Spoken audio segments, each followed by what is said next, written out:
Welcome to your sophomore year at the Tragedy Academy, where you are the teacher and we are the students. Together, we will learn from past tragedy to lay the foundation for a better humanity. The only supplies you'll need: an open mind and a sense of humor. So, tilt that chair back, talk out of turn, and never raise your hand. Because this is the Tragedy Academy, and class is in session. And I'm Purist Scott. It's like you saying. You strangely like you saying. Why would you say such a thing? You to hear it. Welcome to the Tragedy Academy, a show created to bridge societal divides in a judgment-free zone using candor and humor. There you go. There you busted, go. Both of you. That's how you start. That's exactly how you start it. What's up, academics? It's Jay. I'm here with my family, Andre and Niki. Haven't seen you guys in forever. How you doing? Good. Can't complain. Won't complain. Won't complain. It does no good to complain. Not at all. It really doesn't. Yeah, you said it though. Not since the wedding. That's right. That's almost a year, and it doesn't even seem like it.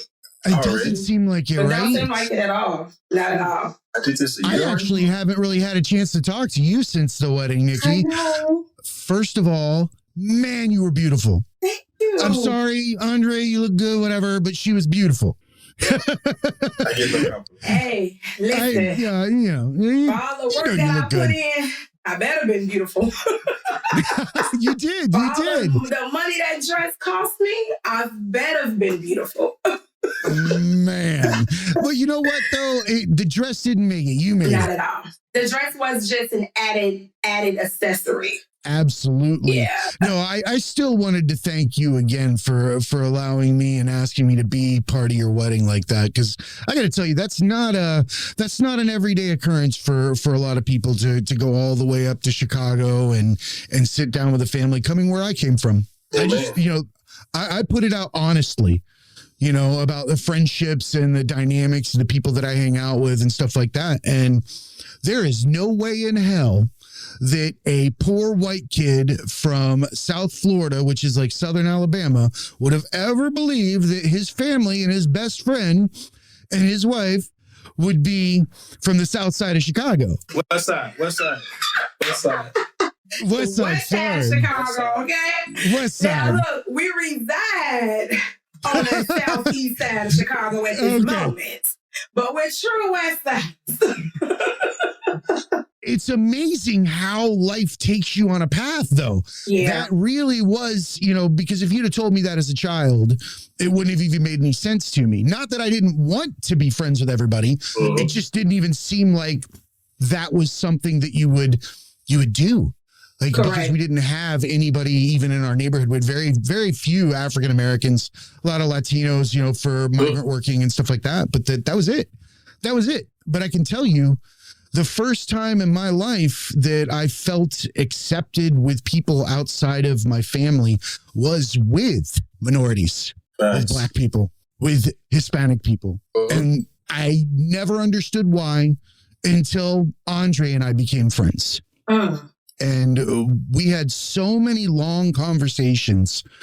And at the end of the day, he taught me that the struggles are the same. Yes. It's socioeconomic, it's political, and it's all these other things mixed in with horrible hereditary and genetic issues in how we move forward as society and people. And when he pointed out those parallels, I was like, son of a bitch. This is why we all feel the same in these situations, because it sucks to not have things no matter what race you are. Thanks. Yeah. It sucks to lose a family member, no matter what race you are. Don't matter. It's just a matter of perspective. And I don't know, I always felt that the empathy came more so from the Black community. I feel like I didn't realize how forgiving the Black community is until got more friends in the Black community. And the reason why I say that is because I didn't realize what struggles were outside of my understanding. The cognitive bias, all those types of things, they made no sense to me because they didn't exist yet. Right. They just didn't exist because I didn't have any malice in my intent. But this is a long-winded intro to me just thanking you guys for being my family. Just so you guys know, well, we've been friends for years and years and years.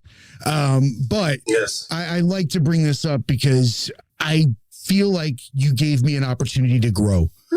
Both of you, and you gave me a unique experience.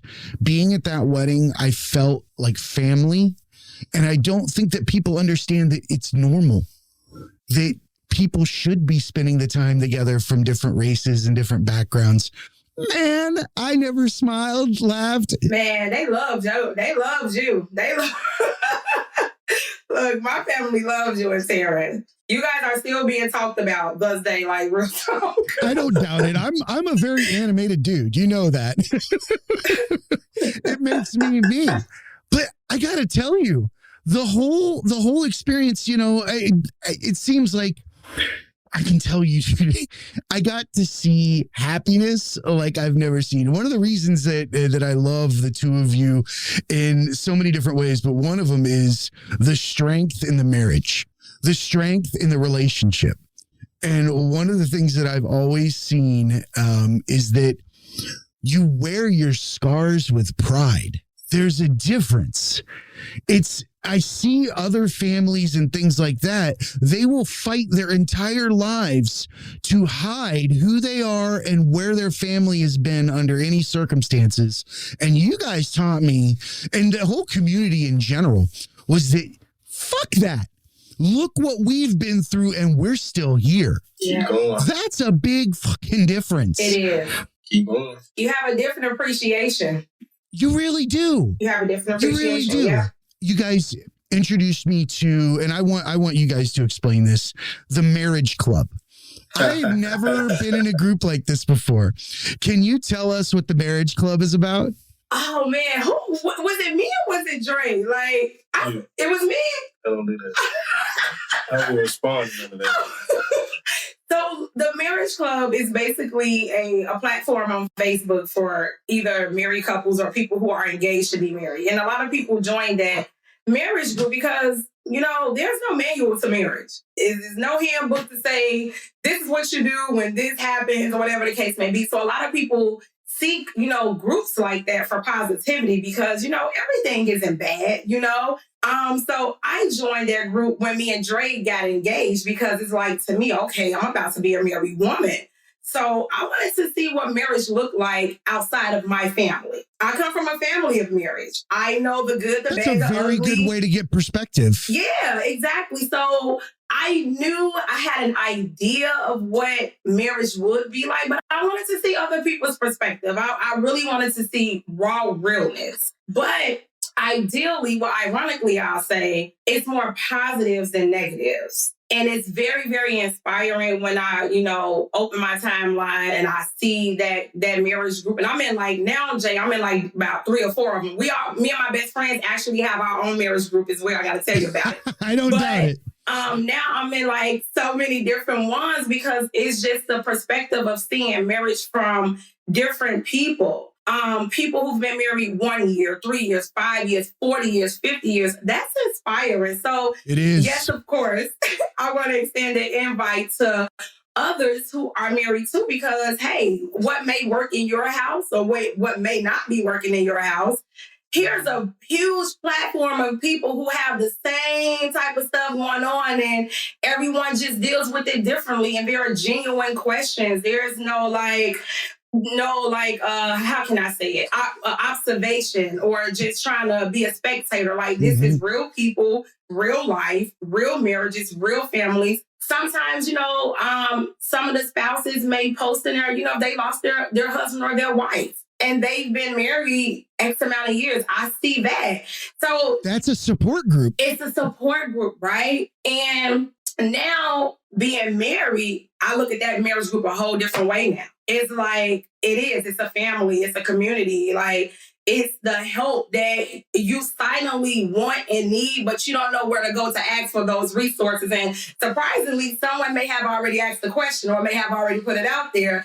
So it's like, oh, okay. That's a better way to deal with that. Sometimes you'll put a question in there and there's always that person that's like, did you search it first? It's always Did you one. search it first? It's always one, right? No, I didn't search it. I want to do a conversation. I want to find about 2019's. I didn't want to talk about this is Google and I'm doing 2021. Now, I don't want a 2020 answer. Don't tell me to search it. People get upset about that. Very true, but yeah. Man, what a life to be monitoring the status of questions. You know, if that was your deal, if that's what upset you in life, that's not healthy. Yeah. I'll tell you, I love that group for two different things. One, because it is so supportive and happy. Like, I love it, love it, love it. Every time I go in there, I smile. Mm-hmm. Somebody's saying something funny. Somebody's upset, but somebody's supporting them. Yeah. Somebody's, there's all sorts of craziness. Yes, and maybe not noticed to you and Andre, but, or maybe it is, probably hovering around 90% African-American, I'd say. Yep. But there is a ton of people in it. I think, 30,000 or something like that? There's a lot of people in that group. At least 50. Correct. Yeah. I love it. I comment in there and stuff like that. Not often, because social media just drives me insane, especially with this. Thanks. But there's an alternate reason I like that site. And it's not probably what anybody else would think. There are friends or people that you come across that really, really intend well when it comes to bridging gaps with other races, right? But I feel like a lot of those gaps are predicated on ignorance. And that's not in a bad way. Ignorance and simply not knowing what the dynamic of something is. So I may or may not have slid an invite or two to a couple of people that I thought could benefit and even explain to them. You could benefit from watching these interactions with families because this is what that community is. Because I'm going to tell you right now, there's no board for the families that I'm standing around acting like that. It's a different dynamic. People need to benefit from the self-soothing that the Black community can do. Absolutely. The way that you guys have taken care of yourself and you work from within, it's something that we all need to learn. I definitely agree. And just to piggyback off that, I think for the longest time, there's a perception about family, right? In the Black community, right? There's a perception that single mom, dad gone. But that group shows you that everybody is not a single mom and dad is gone. There are families who have been united since day one. And it's like a great thing to sit back and to watch, like, so many of us are like in love and have marriage and have children. And and it's just like, it's a beautiful thing to watch because for so many years on top of years, it's like, oh, the dad in the house and the Black family is gone and now mom gotta do everything. It's like, that's not everybody's story. Yes, it's true, but it's true with other races as well. Unfortunately, ours is like in the forefront. I gotta tell you, it's all of them.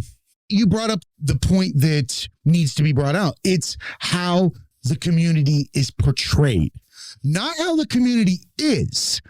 It's how the community's portrayed. And that's the issue. And that's where you end up with cognitive biases that you don't even understand. Right? As a white man, dude, I got nothing I can bitch about. I can't say a damn word. No matter what happened to me in life, I got to hang it up. My cards are all gone. I'm like, I've got none. I got to hang it up. I realize, though, that there are structural biases. There are ways that we look at things, and I say it all the time. It's the missing tooth. I tell the story all the time. I had a friend, ran in my barracks room. He had knocked his front tooth out. His friend threw a remote control, and he's laughing, covering his mouth, and he's like, broke my front tooth. And I'm bullshit. Pulls his hand down. Sure shit, broken front tooth. But the problem is he looked ignorant. Yeah. He looked stupid. He looked like a hillbilly. He looked like all these things, and I did not like it. My brain really stuck on that because why? Why do I feel that way? I know him. He's smart. He's got an education. He's this dude. But right now he looks like, in front of me. Yeah. And that's a problem. That's a cognitive bias. Right. That's something that exists that you don't know is there when you're looking at another race, culture, or something like that, because it's implanted not in front of you. It's not a lens. It's not glasses. They're behind the eyes, not in front of them. Oh, I just slapped my own mic. Let me say something, Jay. First of all, please. thank you for having us on this show. I love your show. I'll take that plug. Thank you so much. You have done to it for the beginning. You got it. But I'm going to go back on some of the things you said. Let's go with the marriage club thing. I was actually going through it, and you're right. It's a good area. It's a good place to get a lot of positive views and everything else. But they got these 10 steps somebody just added. I think it's only missing one. I'm going to read the 10. I'm going to tell you the one I think is missing. All right, let's hear it. One that said, how to make a marriage work. That was the title. It said, number 1, communicate a lot. True. Be honest and faithful. Most definitely. Be there for one another, the good and the bad. Value intimacy. Amen. Leave the past in the past. Don't fear conflict. It's okay. It's just a conversation. Touch continually. She called me the creep because I'm always touching her. Man, Taryn gets downright aggravated as much as my hand is like surgically planted on her ass. Facts. All the time. Yes. Her mom caught me when they were staying here. Like, I don't care. I don't care. I'm sorry. Here you go. Just let you know I'm here. I agree 1,000,000%. Appreciate one another. That's part of appreciation. That's why I'm doing all the touching. There you go. Become best friends. Try. And the last one was love, right? That's a good 10, but I still think it's missing one more. And the one I think is missing is unity. Unity is a concept of nothing but faith. So what I mean by unity, and that's concept is everything won't always be good, but everything won't always be bad. But if we stay unified in a common goal, you don't see the bad. You just learn from it. Enjoy the process. Enjoy the process. That makes... That's the biggest thing. Yes, it really is. Because, like you said, everything is a whole. You can't. It's a yin and a yang. And the fact of the matter is, we don't get where we are without the struggles that we've been through. And if you're not grateful for what you've been through, then you're not going to be happy where you are. You're not going to be unified. You're not going to have that common front. You have to understand that the only thing permanent in life is change. Exactly. The only permanent thing in life is change. And it will continue to happen. So we have to, like you said, you've got to unify. You've got to find a way. Dude, Taryn and I are so opposite. So opposite. Like, I'm a kite. She's the stake holding it to the ground.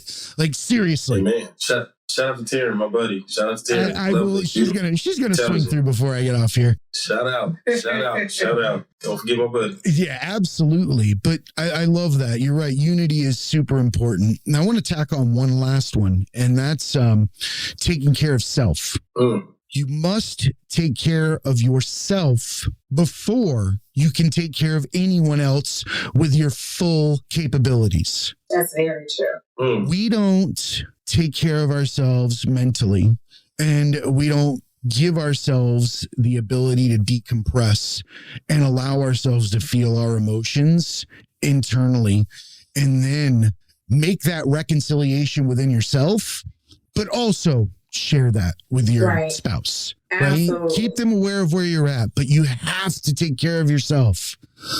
And you guys always do that. You guys are always in the gym, always doing something positive, make me feel like I need to go to the gym. I'm like, no, so first of all, all my pictures are starting from like here up.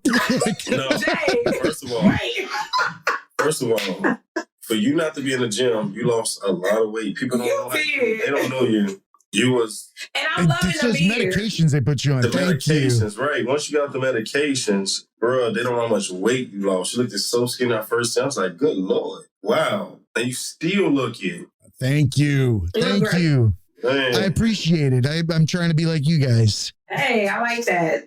So I want to move on to another topic because this is super important, and I know that we're focusing a lot on race and stuff like that, but I'm gonna put the pedal to the metal because this needs to happen, and I feel like I'm behind the 8 ball.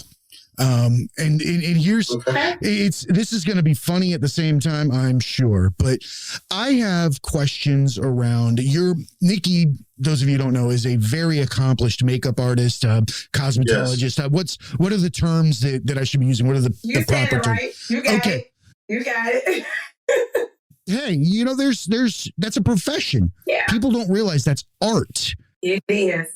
It really is. And I think that there are two types of situations when people are doing makeup. I have said on the show in the past that I am not a fan of the need for makeup. Not because this is why I want to bring this up. I don't see that in the Black community. Okay. It's not a need situation because there is already self-confidence buried beneath it. It is a enhancement. It is fun. It is a way to express yourself and all those things. Yes. Am I right?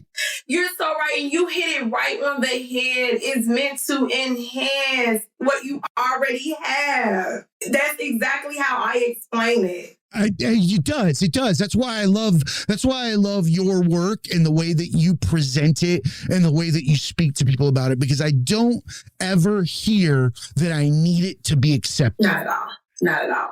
That is the key. And it just, that's, again, I think that's a Black community thing. Self-soothing from within, because I'm going out on a limb. I'm not a teenage girl, but, I can only imagine that they're not picking up the makeup because they feel like they look good. Not at all. In those situations, especially within, the white community. I don't see the same dynamic. I know that we're changing, we're growing, and, there's less and less racial divide just out of genetics alone. I mean, eventually it's all going to be one color.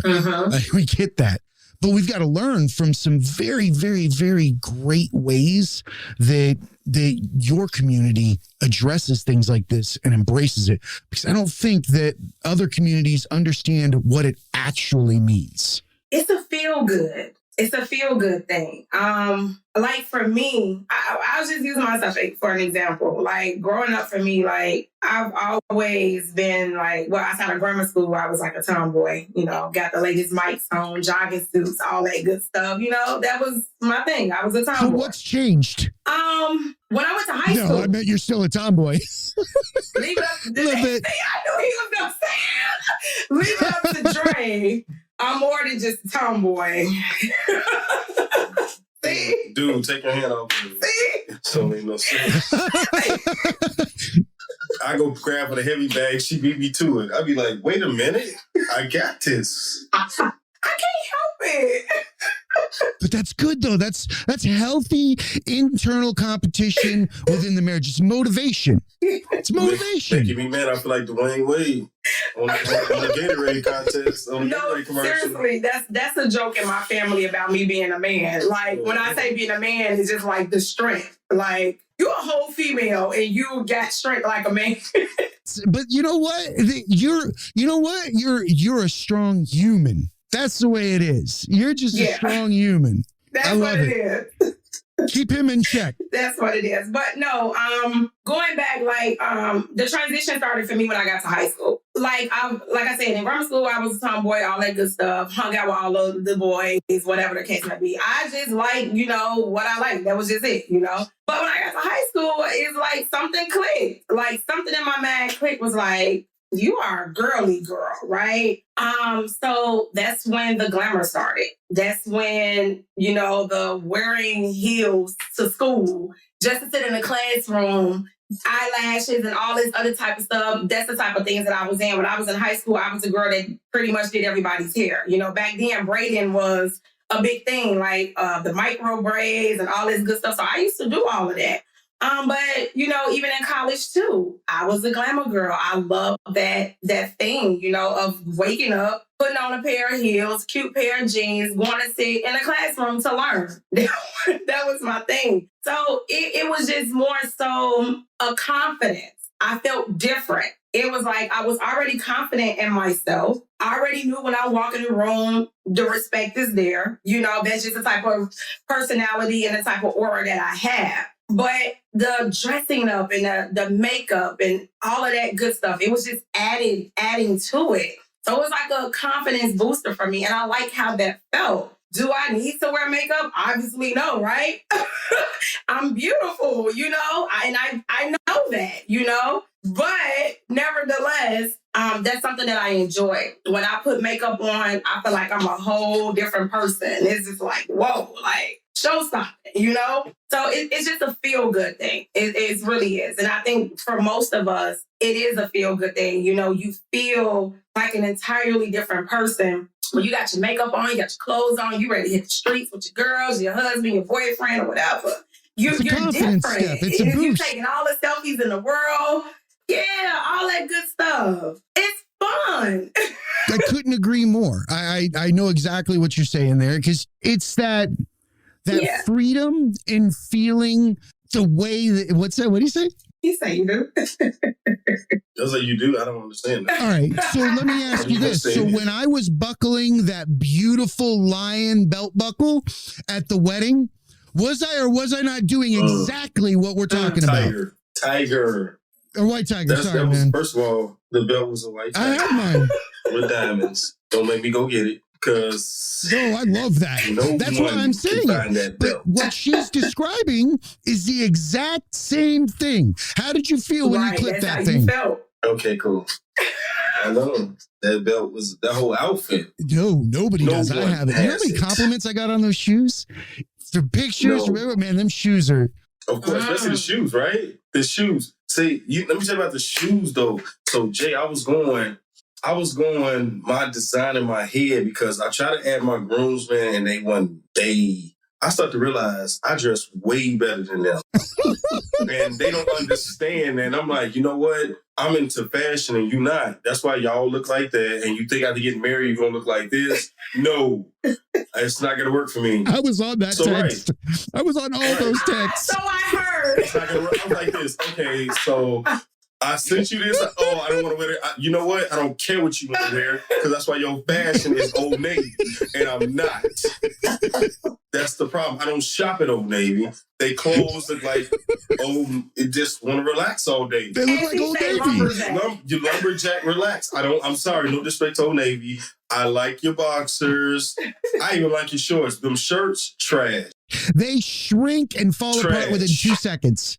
They're like the wapajod, the one sleeve is open. It's like, man, they need to let me go in there and change their shirt game. I'm telling you, I make way more money. They will pay me so much saying thank you. So growing up poor, I have trauma when this kind of stuff happens. I don't like shopping where the stuff is facts. It's off the rack outlet style. So it's like the zipper is like on the wrong side. One sleeve is, and your mom is grabbing you, shaking it. It's not that bad. The logo's like on the side of you and shit. And you're like, no.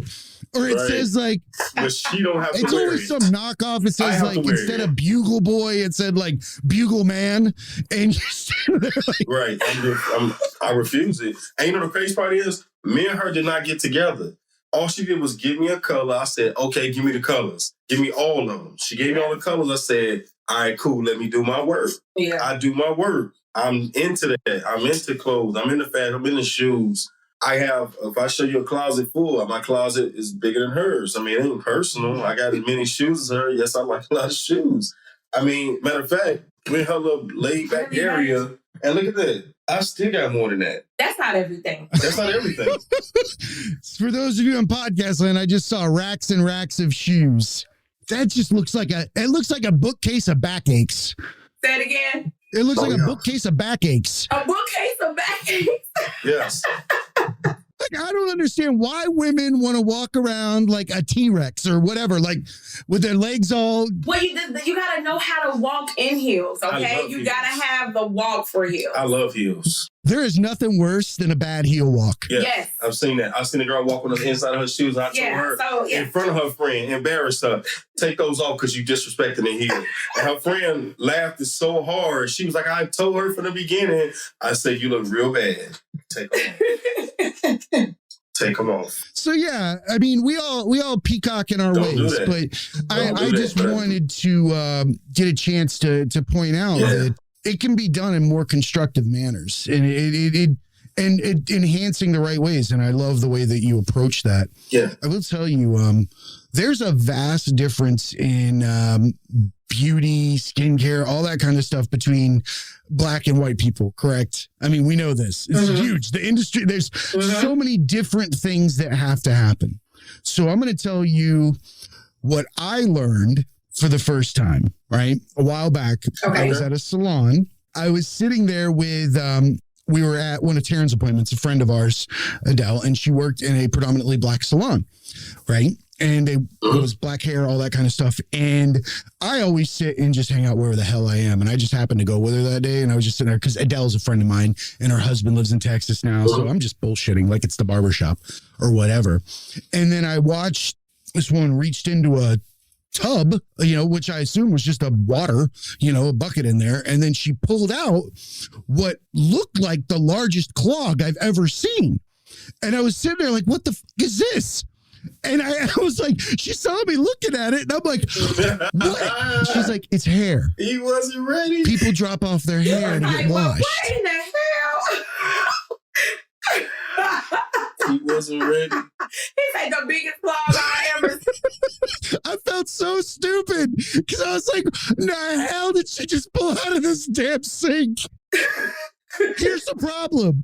She didn't have the expression on her face that I would expect someone to have when they were pulling out a wet animal out of a pot of water because I didn't know what the fuck it was. I was like, why is she so calm? She's like, she was washing that hair. She was prepping that hair for a wig or for a sew-in or something like that. And we had a whole long conversation. I got to learn about it, how it works, all that kind of. I just make jokes. I know you curious, so you want to know. I do want to know. And if I say something wrong, let me say this: if you're listening to this show and we're this far in at 33 minutes, and you think that anything I've said is out of line or that it does not match what you believe, let me know. Send us an email. Open context, open dialogue. I'm here to learn. I do not know shit about anything, only about what I know. That's it. That's why it says non-purist scholem, not an accredited school. It's exactly what it means. I don't know shit. I'm here to learn. That's your I word. hear you. I'm going to tell you my word. I don't give a damn. Yeah. I don't have time for it. That brings me to if we're going to stay in the cosmetology realm and we go into hair. Yeah. Because I know generationally, one of the things that I heard a lot as a young white man was the comments about Black women's hair, the styles, the different type. And they always had some kind of comment or some kind of, this is too much or that's this or whatever it is. Can you rectify what the hell is wrong with their thought process on this and why hair I'll let you go. in the Black community is what it is? Hell no. I can't rectify nothing. I ain't got time. I don't care because I'm going to tell you this. I love all their hair. I don't care what color. I don't care what fragrance. One thing about Earth, I don't care. I don't know people believe in God or not. That's their choice. But one thing I have learned that if everything is the same, the world would be boring. Yes. 100%. And I love to just, even though I might not agree that you wearing this color, you wearing that style, I just love to see it all because guess what? It showed me a variety. Agreed. And one thing I learned about variety, because you might think it look good on you and it might not, but it might look better on somebody else. It might look better over here, it might that. Wear what you Our want. whole world, if we open up the window, the color from the sky to the trees to the ground shows me variety. Love it. We have so many variety of different cultures, plants, foods, animals, cars. So I can never explain why people complain about something which only shows the same thing we live by every day, variety, because I do not want to be bored. Yes. Don't act like these guys don't tell their women to put a different color wig on. Don't act like we don't tell these women Thank you for getting your hair done. Yeah. I'm sorry. I like women who take care of their hands and their feet. I think that is a blessing. Oh, yeah, you got to take care of your feet. You got to take care of your feet because you walk on them your whole life. Oh, thank you. Of course, right? Thank you. And I get pedicures too because I wear boots 12 to 14 hours a day. I just got to take care of my feet just to keep them straight. You know, as pretty as hers, which is great for me. If your feet look as pretty as hers, I'm going to get super disturbed. You already came down about 3 threat levels when you put on braces. When I saw you smile yesterday, I was like, yeah, man, I might be able to take him. No. Man. Let him try. Like, hey, Jay, I tell him this. Don't let it fool you. That's just a sight. Don't let it fool you. He said you came down 3 threat levels when you put the braces on. So I came from 10 to 7. Great. Oh I'll take 7.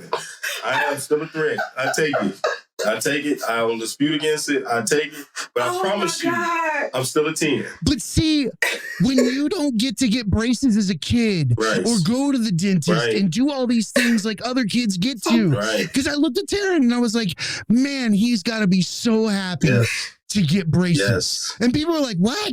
If you grew up with money, you get mad at braces. Facts. If you grew up without money, you're excited to get them. Yeah. That's right. You're excited because you get a chance to. Yes. It's healthy. People don't understand how healthy that is. Yeah. That is a healthy. That's why you see so many kids with braces and stuff nowadays. Like braces wasn't like a happy thing. Like, oh my God, you got braces. You used to have them from people.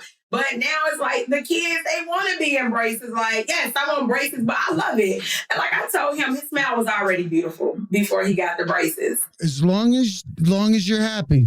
Hey. Imperfections to him, right? Just like we have imperfections. Everybody has their imperfections. But I personally thought, his smile was gorgeous. But now it's like, oh my God, your smile is going to be even more gorgeous when those braces come out. Oh my God, listen to you two. So Andre went all happy trees on me, and he loves everything. So he embraces all cultures, 18 to 80, blind, crippled, or crazy. It doesn't matter. Andre is with you. Loves all hair colors. What I was actually hitting at was the ability for Black women to be able to express themselves and not have to do it in the traditional white hair manner, and being able to embrace that. Yeah, definitely. Just to go into that, a long time ago, and he can probably relate to this too, right? Let's just take braids, for example. 10 or 15 years ago, for a person to walk in an interview and you have braids in your hair, right? As a man, you're automatically not getting that job, especially as a Black man. You're automatically stereotyped. This man got 100%. braces in it. Excuse me. Look, you got me talking about braces. This man got braids in his hair, right? We're not hiring him. So growing up, it was always, and I'm pretty sure whoever's listening to this, if they're Black, they understand. Growing up, your mom taught you to always be presentable, right? And it wasn't about being presentable because you are a representation of your parents. It was more about a Black and white thing. When you go out or whatever, you always look your best. Your hair should look like this. When you go to interviews, you make sure you look this way and look that way. Because if you don't, you're not going to be accepted. They're not going to hire you. You're not going to get this and you're not going to get that. So for us growing up, we knew that we had to have that thing together. You had to, in so many words, look the part. You had to look the part. So I kind of like, for me, like my hair has been short since I went to high school. I asked my mom, can I cut my hair when I went to high school? And she said, okay, surprisingly. I love your hair. Thank you. I love your hair. I've always loved it. Surprisingly, she said yes. And I'm like, okay, cool. So it's been short since then. However, I probably don't have the same struggles as most of my other sisters do when it comes to like the natural hair thing and all that good stuff because, I'm not natural. My hair is relaxed or whatever. But I do understand the struggles of that, or when people making comments or saying like, oh, you all got to do so much to your hair. It's like, listen, you don't understand because you're not Black. You don't understand because you don't... Say that again? Say that again? You don't understand because you're not Black. Correct. Nobody can understand what another person thinks. Another race. You can't empathize. You can't understand it. You can't relate. You don't know. Again, going back to the beginning of our call, we don't know each other's struggles, right? So something as small as a hairstyle, that means a lot to us. We are very defined people, not only because we want to be defined people, but we were conditioned to be defined people, because if we are not defined with what we have on, how our hair look, how we speak, what school we go to, we're automatically stereotyped about it. So yes, our hair is a big deal to us. Yes, most of us go to the salon every week or every 2 weeks. Yes, a lot of us are going back to our natural state of hair, and that requires more time. That requires putting a bonnet on at night. That requires having to wear your hair in braids for a minute to protect your hair and all that good stuff. You guys go to hell and back for your hair. I know that much. I had a very long conversation about the fact that you have to sit up if your hair is done. So you have to sleep sitting up for like a month because you gotta save up for that next $800 hairdo. Yes. For, like that is some commitment. That's some shit I can never do. It's bigger than a hairstyle. I remember, being in grammar school, right? And I get my hair done on Thursday for pictures on Friday. I had to sleep, like you said, I had to sleep a certain way so I don't ruin my hair, because my mama ain't got $60, $70 to send me right back to the salon. She did that as a sacrifice to make sure that I looked good for whatever I was doing, and that's just the way it is. I'm sorry for who don't understand, but hey, that's our culture. So I actually have a counter thought to this as to why people get upset when addressing the cultural expression of Black people. The uninhibited, I just heard a liquor bottle open. I heard that. Hennessy VSOP. Jay. So let me tell you what I'm doing. I'm mixing Hennessy VSOP with a splash of watermelon and a light kiwi strawberry. It is a great mix. You got a mixologist. That's what I do. With an Arizona kiwi strawberry, it is amazing. I'll take your word for it. I promise you, it'll change your life. Hey, academics. Have you endured life's tragedies, trials, and tribulations? Did you adapt and overcome? Do you have advice for others to pay forward and want to be a guest? Then email us a brief 2 to 3 minute video to show@thetragedyacademy.com and tell us how our academics can learn and grow from these experiences. Thanks again for your support. And now, back to class. So my thought behind this, one of the reasons why it met with such animosity when I see what is, to me, the most amazing expression of fun, love, and creativity and all those things. When I look at my Black friends or the Black community, when I see hair a certain way, or when I don't care what anybody says, Black people laugh the best. See? You got me laughing. See, I don't even have to say much of anything. It is true, man. I need that laugh in my life. I don't understand. But here's the thing. Notice the nose that gets turned up when a group of Black people start laughing very hard, jumping around, and slapping each other about it and just having that very open time. I'm going to tell you why I believe, or my guess as to why this is. It's because they're angry that they're not able to do it themselves. They are not comfortable with themselves enough to be able to express themselves in manners where they don't feel like they're being judged by their peers. People will I never thought about always treat someone that they think, you notice how we always look at it, the people try to put down the one that's creative, or put down the one that's, that's got, this talent, or put down the person that's working really hard or something like that. Let's take those things and put it into terms of like happiness, family love, camaraderie, that time around the table, open relationship, right? And we talked about that self-soothing Black community. I'm not Black. This is only a guess. But I think If I'm missing all of those things I just said in my day-to-day hamster wheel life where I don't have a culture to really grab onto, what am I going to do when I see somebody celebrating in front of me? I'm going to hate them. Right. Absolutely. Yeah. I never thought about it like that, Jay. You just opened my mind. I think that the majority of, there's hate. Hate is hate.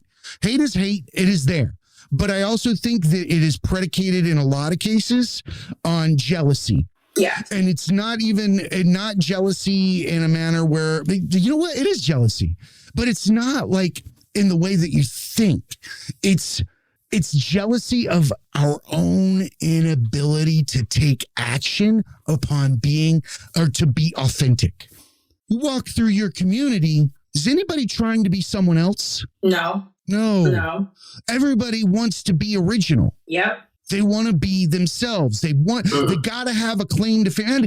I'm stereotyping by saying, they, groups and whatnot. But what I experience is always everybody's got their own thing. Yep. I don't see that in other communities. I see a lot of people following a lot of people. And if you ask me, I see a lot of people that follow black trends, but that's just me, We're not going to talk about that. Hey, I like the way you said that, though, Jay, when you saying about the struggles of trying to understand, and I feel like it's a loss to someone else's life. But then I actually had a thought about something. A comedian said, I can't remember this white comedian. He was real good. And I was watching on Netflix. Man, I like him. I just can't. It's funny. His name on the tip of my tongue, but I can't spit it out. And he had mentioned something about the Magic Johnson issue. And what he said about the girl, and he was a basketball owner. And he said, you must understand.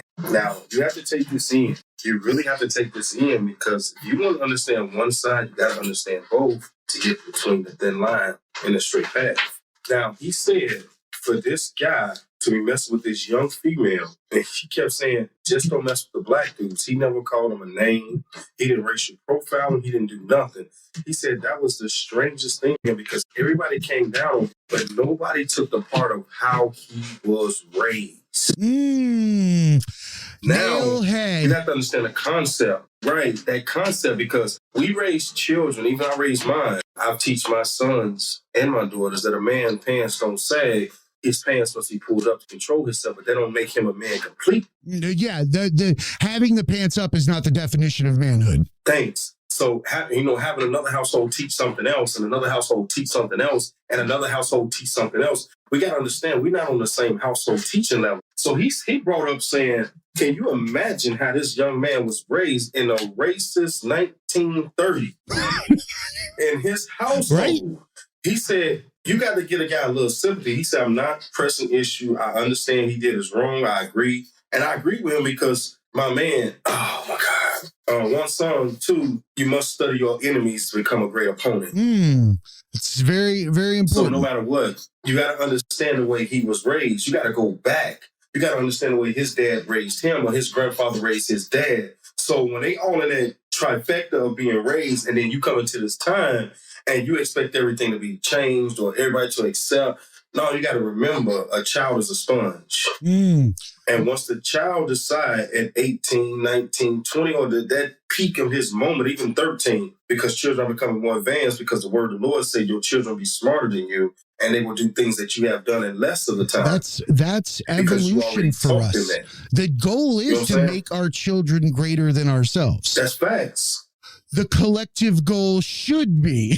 Not everyone's. That's not true. That's the goal, he said. Yeah. Exactly. That's what it should be, James. Because you have to think kids anger at parents ain't at kids. I'm not even going to get into that. But at that same concept, of course, like you're right, because I teach my child to be ahead of me, to be ahead of the game. Things I learned at 15, I'm going to teach her at 7. Things I learned at 30, I'm going to teach her at 15. Because I want to educate, I'm going to teach, I'm going to grasp, because I don't raise criminals, drug dealers, crackheads, whores, pimps. I raise them to be them. I can't stop them because their generation, whatever's on them is them. But at the same time, I nourish as much positive to control them. I can't never tell them slavery did not exist. I'm going to teach them it. But I ain't going to just teach you that we don't want to be enslaved. I'm going to teach them that slavery is a money concept and slavery has not stopped. Slavery will never go away until until greed is gone. It will never go away. No. It's the structure of the entire system. Yep. And greed ain't going nowhere. It ain't going nowhere. Because slavery is body parts, children, missing. It's going to a whole advance of this what this country is built off of. Yep. Yes, and our country is built off of that. And I tell people, that don't make me hate America. I can never hate America. I will never do nothing to hurt my country. I love because America. My country is my country. I just got to accept where I'm coming from. Agreed. If that's your country, that's great. I have no disrespect, but I ain't finna terrorize mine, and I ain't gonna let you. Hate breeds hate. It ain't personal because terrorism ain't gonna work. It ain't gonna work in that sense. I've seen it's just a part. And not only that, but it's a separation tool.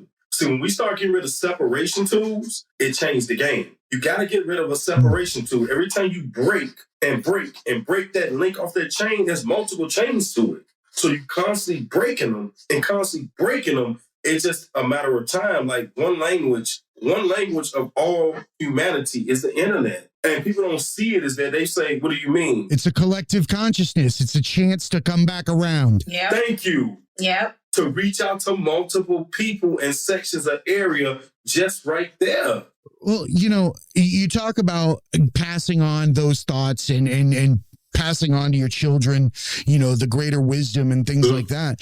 And we need to realize, and that is what we do. That is the goal of humanity, is to better their, the next generation, right? We have the internet, and we have the ability now to have a collective consciousness and to right those wrongs, or to evolve further beyond what we used to do. We got to stop calling what we did wrong and start calling what we need to do we need to just go the direction we need to go, because the past will never, ever change itself. Keep worrying about the past and then changing the future. Mm-hmm. What you're going to have to do is say, okay, we did this in the past. I tell everybody, to me, the simplest thing is technology. We go from no phone to a brick phone to a slim phone. We have to do the same thing with people. We go from that happened, let's help, let's change it, and let's do something else.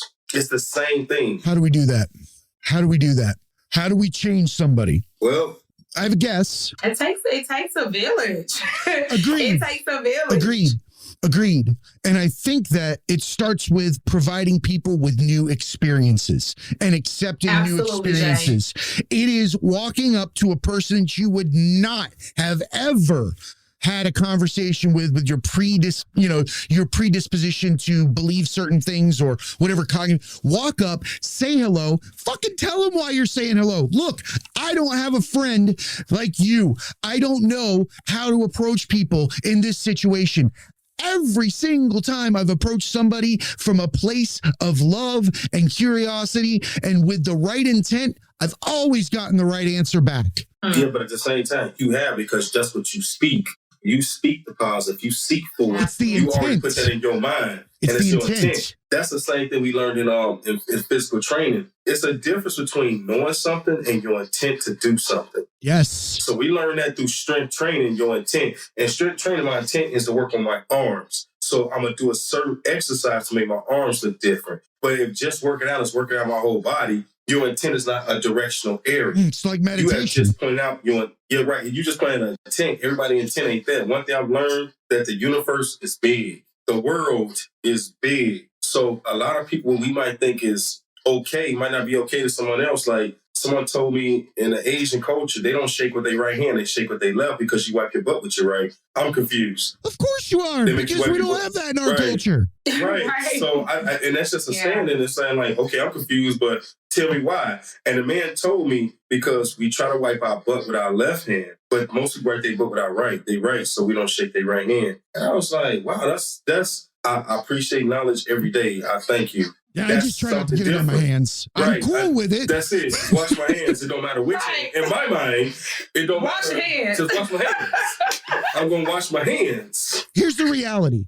I would not remember which one to pick up my cheeseburger with. Facts. I'm wash my hands. I would fuck it up every time, be like half into my stink hand. I'd be like halfway through my cheeseburger and be like, fuck, it's the left hand. Like, damn, I use my right hand. My left hand, yeah. But I respect the culture, the understanding. And you bring up a great point. People, so you said languages earlier, right? And everybody, you know, migrating from one area, and we see that, you know, the Caucasus and through Europe and, you know, and different areas. But what we don't realize is that when there are other languages, there are words that do not exist in yours for feelings in theirs where they have words. They have described things in their culture or in their feelings that we haven't put a word on, or it might be a blanket for another. Talk about the greatest misunderstanding. Talk about religion. Talk about reading through those things. How fast can you not understand what the intent of something is simply because when it's translated from one language to another, it isn't the same. It ain't. It's not. It's not the same. Shows when you speak French to English, it shows just the simplest thing in Spanish. If you say, "Hey, how you doing?" It can even be turned backwards for them to understand it. There's so many different, there's so many different ways that it is a melting pot. And I think experiences, I do, man. I do. I love meeting so many different people. And I love that I have friends that allow me to ask ridiculous questions. I told somebody the other day, we were talking about somebody doing something where they were accused of being racist. Don't even know what it is. And I said, well, they need to have racist court. And he was like, what the fuck are you talking about? And I said, well, that's what I do when I call Andre and ask him if I was racist in a situation or if I was what they accused me of. He's like, hey, let me ask you a question. I'll be like, what? Racist court? Is this racist? I'll be like, no. And they're like, what the fuck are you talking about? I'm like, I call Andre. I call Andre and I say, hey, look, this happened. And it's been a few times. And here's the reason why I do it. Couple reasons. One, it's kind of funny. Yes. Two, it allows me to listen because you're going to tell me, you know, don't be a dumbass or this isn't this or whatever. Yeah. But you'll always add on what might have been the preconceived or the cognitive bias that existed for that accusation to come at me. Right. I don't know that that's why that existed. All I know is I'm not, you know, I got my hands over there. I'm like, what the fuck are you talking about, man? You know, but. No, but it go back to this though, Jay. It's just a guess. It's always a guess. You don't want to assume. What you would do is you ask me, you be like, I don't want to assume, so let me ask. And this something me and her talk about all the time, like, I'm not assuming. I would sit here and ask someone a question. I go in the store. If I know I don't want to spend no money, I want to go to one spot. I go to the first person, excuse me, you work here? They say yes or no. They say yes, cool. I just want to know what this is at so I can get it and go. But if I know I have time, I don't mind spending no money, I'm going to look around for myself. So that's the difference in asking someone a question and then trying to assume. You can't assume. You know, there's, I'm going to butcher this, but there's something called, I think it's called Johari's window. And basically the concept is like, you know, all about you. There's certain sectors of knowledge. If you look at it, it's like, there's like 4 of them. And like I said, I'm going to butcher this, but basically it's something along the lines of, you know, certain things. You know what you know about yourself. I know what you know about me, right? But I can think. It's basically you're thinking for what other people think about you, which is impossible. You cannot do that. To assume you know what somebody else is thinking of you is nonsense. First of all, it's kind of the definition of insanity in so many different ways. Yeah.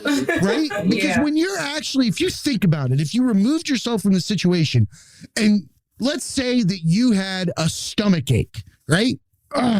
All this shit's going on, stress, stomach hurts. It's because you could be thinking about something that you haven't done yet that somebody else might think that you're going to do. What? The fuck is that? Like, and you have in the now, your stomach hurts for something that ain't even happened yet, not even here, doesn't even exist.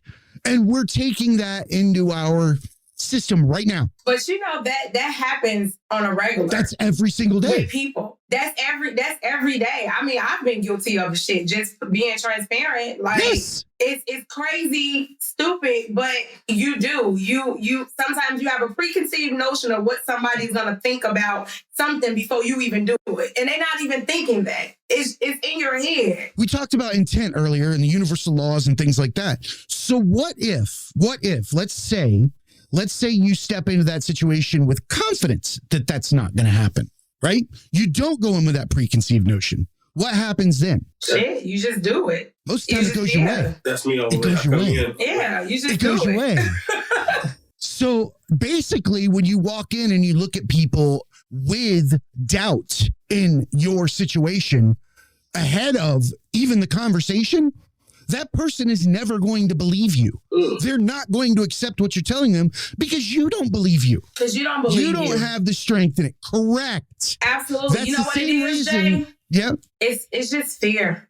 It is always fear. Everything is fear. It's just fear. Fear, that's the problem. And Andre laughs when I say saber-toothed tiger, but it's true because our brain My favorite. is still, it doesn't evolve that fucking fast. Some doctor or scientist is going to call me up and tell me I'm wrong, but it can't be that before. See, our way of survival now is social media, jobs, things of that nature, watching things, keeping trends, all that sort of stuff. And that's also what we fear because now we can be taken down by a meme. We can be taken down by a telephone call. We can be taken down by a recording. But guess what? Your brain ain't got no damn difference between that and a fucking saber-toothed tiger when it comes to the fear. Your body reacted the same fucking way. It's the same chemicals, the same shit. And now we're looking at like a slot machine of social media spinning, and it's like, 1 second it's Sarah McLachlan and dead dogs, the next minute it's like a fucking baby gender reveal, and the next minute it's fucking hate politics, and then the next one it's some dude like running around with a horse mask on, barking at his friends. The human mind is not designed for that kind of fucking roller coaster. That's right. And it's going up and down, up and down, up and down. Yeah, we're not gonna make it. We have to slow the fuck down and work in the now. Take care of that worry, that anxiety, those things, because it is a mental illness. It's a sickness. That's what we're doing. Everything we're describing. That's very true. That's true. Andre always how can I say this? Okay, like you remember earlier how you say how you and Taryn are like opposites, right? I'm more of the live in the moment. It's peaches and rainbows. I don't care. YOLO, right? My partner over here, call him a drill sergeant. He's a drill sergeant. No, we gotta go like this, like this, like this, like this. And it's like, no, babe, live in the moment. Just embrace whatever it is, right? But I think like that because I really do live in the moment. I really do. Because there's no tomorrow or yesterday. I don't know what the hell tomorrow's gonna bring. Well, I do. I'm here. No, you think you do. You think so? That actually is the mental illness. Yeah. We become a slave to our life, and we have become a slave to our future. We toil in the now over and over and over again in the hopes that one day we'll have the ability to do what we wanted to do. Very true. Yeah, that's game. That's why we have midlife crises. That's why we look back with shame or with sadness. Because you know what? We stopped trying to be ourselves the moment that we got that social conditioning that it wasn't good enough when we were a child. Right. Once we thought that, it all went away. That's crazy. It all went away. That's crazy how your childhood, even still as an adult, it can affect your adulthood. It can affect your everyday life because of exactly things that you just said. If you are conditioned a certain way as a child, you carry that. And then it's up to you to determine, okay, am I going to keep carrying this heavy ass weight, or am I going to break this cycle of whatever it is and just go on and just live life how I want to live it? Instead of that's that moment. Yeah, living in the moment. No, not just that, but getting on your knees at the end of the day when you're done, when you can't go any further, and you start to figure out that everything you're chasing doesn't exist now. why are you chasing it? Why? Exactly. I gotta agree. I get on my knees every night. Thank God. I get on my knees every day. Thank God. I wake up, go to sleep good. You have to thank. But you ask, why do we have chase? to thank ourselves. You ask, why do we chase? But you ask, why do I chase? And well, I know why you chase. We always been taught we in a rat race. I'm not a rat. No. But I'm in a race. And I ain't talking about a race of saying I'm racing my neighbor. No, in a race of that. One thing I cannot control is time. So I'm going to take advantage of the time that I have. So one thing man I was talking about is like when we get into this workaholic mode because we're trying to stack for the future, and that's great. But when you miss out on that time, it cannot be replaced. Right. So you try to do what you can and say, that's great to say live YOLO. But if I want to tell you I love you today and I didn't tell you, and then I'm gone tomorrow, you're going to be locked in that time. So I need to make sure we're no longer locked in time. I need to get as much planned, as much good as that, and at the same time appreciate what I have.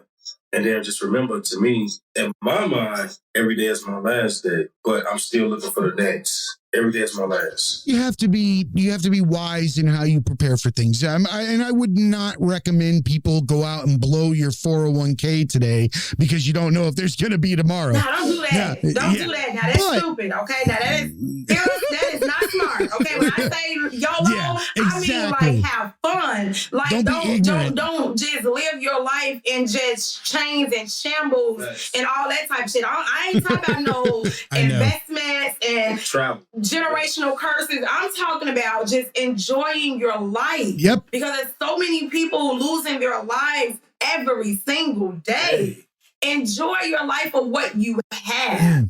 Be grateful. Be grateful for now. Yes. Grateful for now.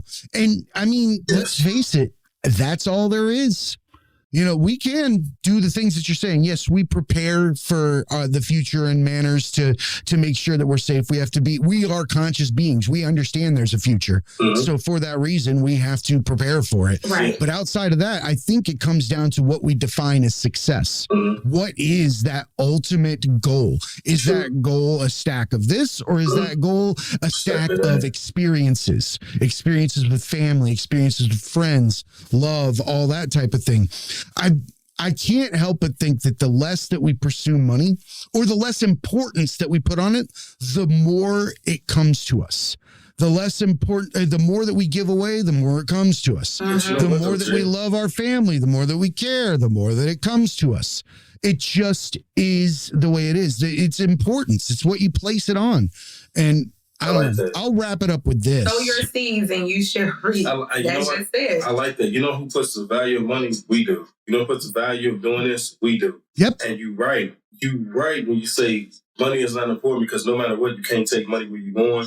But at the same time, it has an importance because we the one always make the cost of living go up. Without humanity, money has no value. But a lot of people don't think. They think that humanity has no value without money. No, because think about it. The best example is animals. No, I said a lot of people think that. Of course. They need money. But the best example is animals. Money makes their world go round. Yeah, but animals have no money, but they still have shelter. They don't think about anything that we think about. They got shelter, they got food, they got everything was provided. They sleep peaceful most nights unless they hunting or somebody hunting them. It's the same, but it's the same thing Animals with us. Play. But it's the same thing with us. Somebody out there hunting us, so we hunting them. I am hunting for a better deal. I am hunting for a better house. I am hunting for better shoes. Everybody is on the hunt. It depends on what type of predator you are. Yeah, I'm searching. I'm searching for love, friendship, and enough to make sure that my family is taken care of. That's it. But as you achieve that, Hunter, what's your next step? Enjoy every single minute that I am on this planet. I know that's right. That's right. It. So clean your fangs. That's definitely right.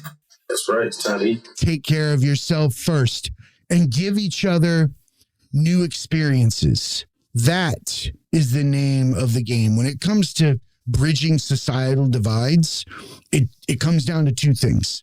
You have to take care of yourself so that you are good to others, and that you have to give people new experiences. And I don't care what race you are, what background you're from.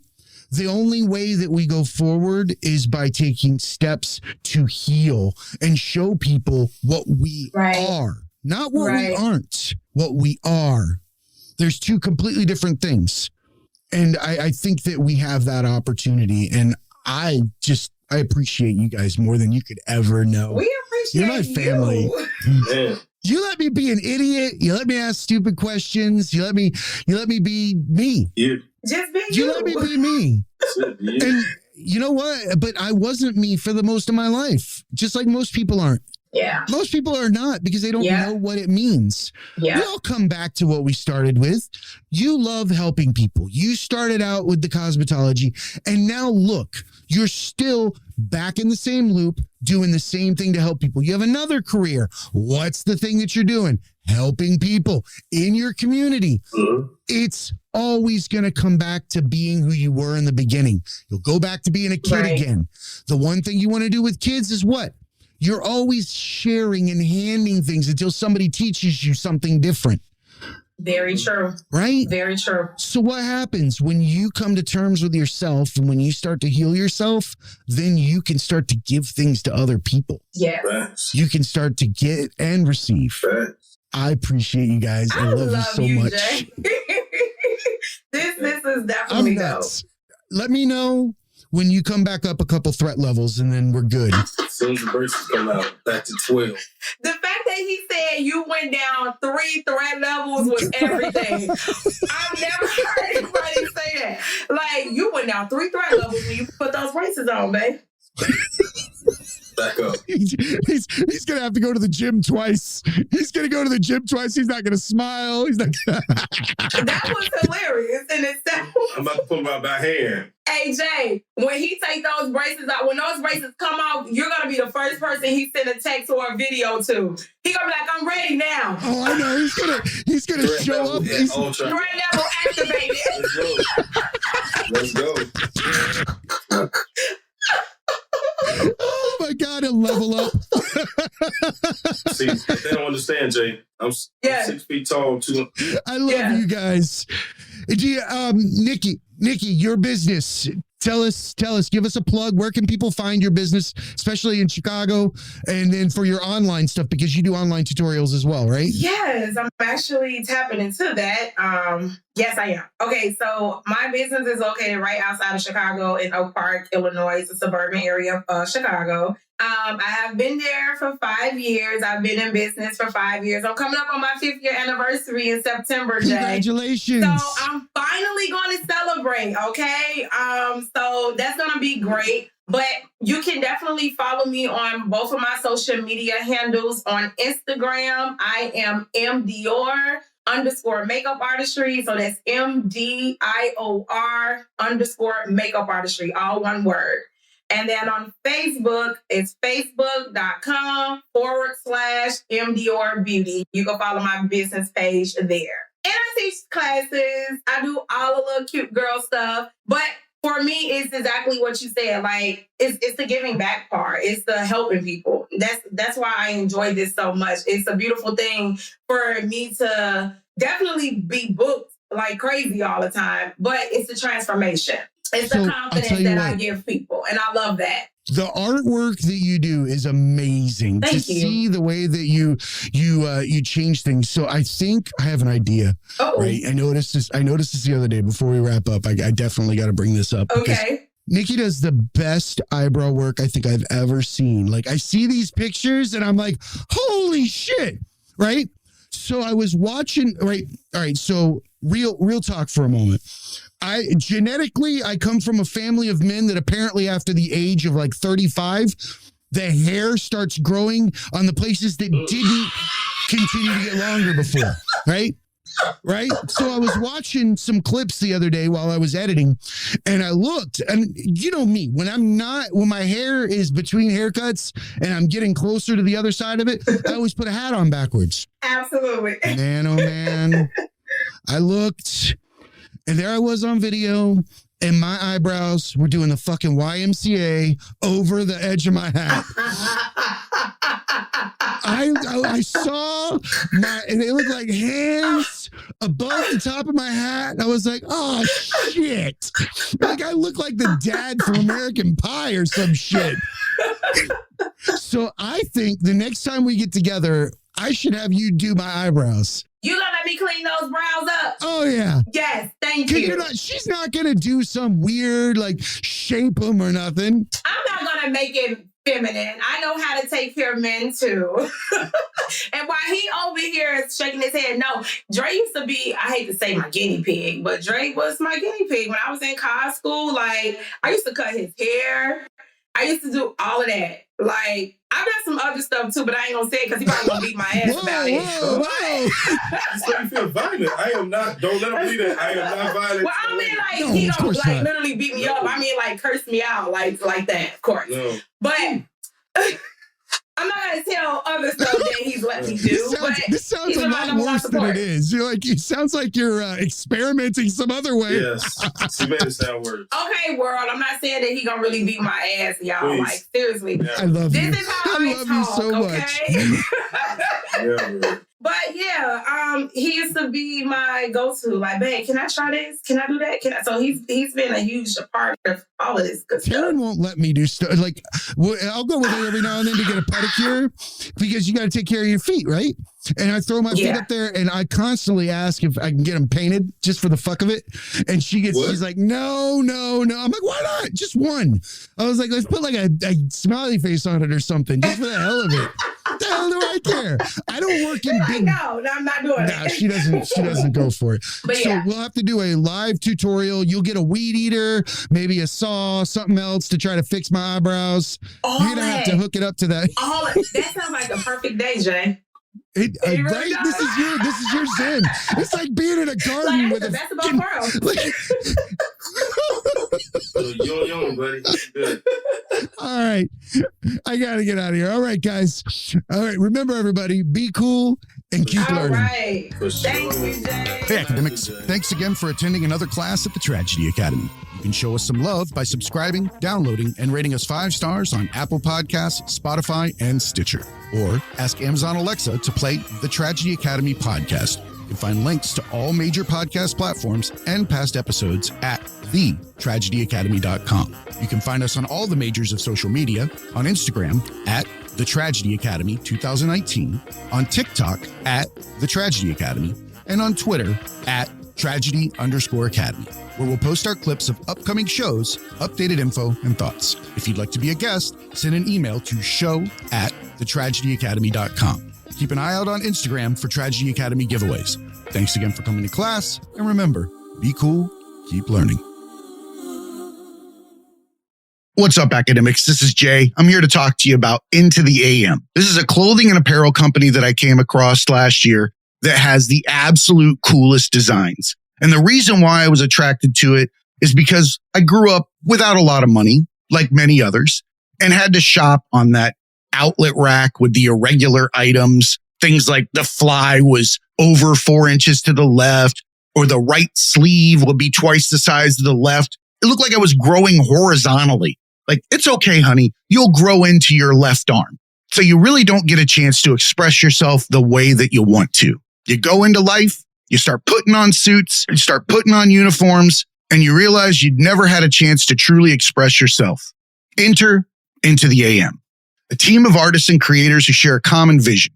They see clothing as a canvas to express what drives you. Since 2012, they've developed premium apparel that elevates self-expression and provides unparalleled comfort for wherever your passions take you. Into the AM's passion for change is the driving force behind their brand. They remain committed to creating products that inspire and promote self-expression by partnering with like-minded organizations focused on giving back to communities in need.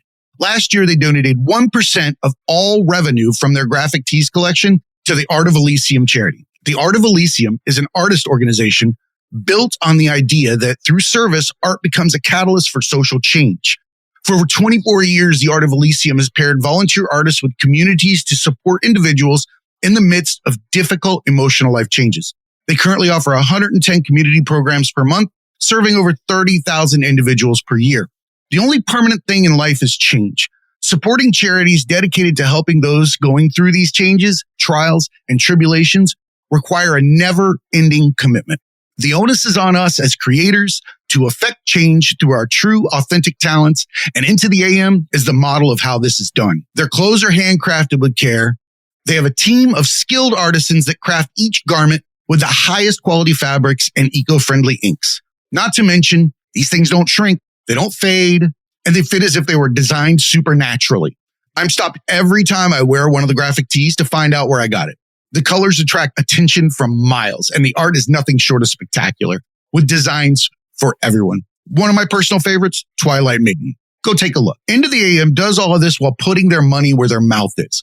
30-day money-back guarantee, lightning fast shipping, and hassle-free returns. The deals are endless. Graphic tee bundles, discount promo codes.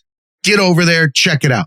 I'm highlighting the tees, but I'd be remiss to not mention that if you want to walk around in the absolute most comfortable shorts, joggers, and basic tees, hit up Into the AM. I even wear the basics to the gym. Head on over to thetragedyacademy.com, go to our sponsors tab, and follow the affiliate link to the Into the AM store. Help support Into the AM and the Tragedy Academy by purchasing the absolute best apparel and the best designs ever. And remember, academics, be cool and keep learning.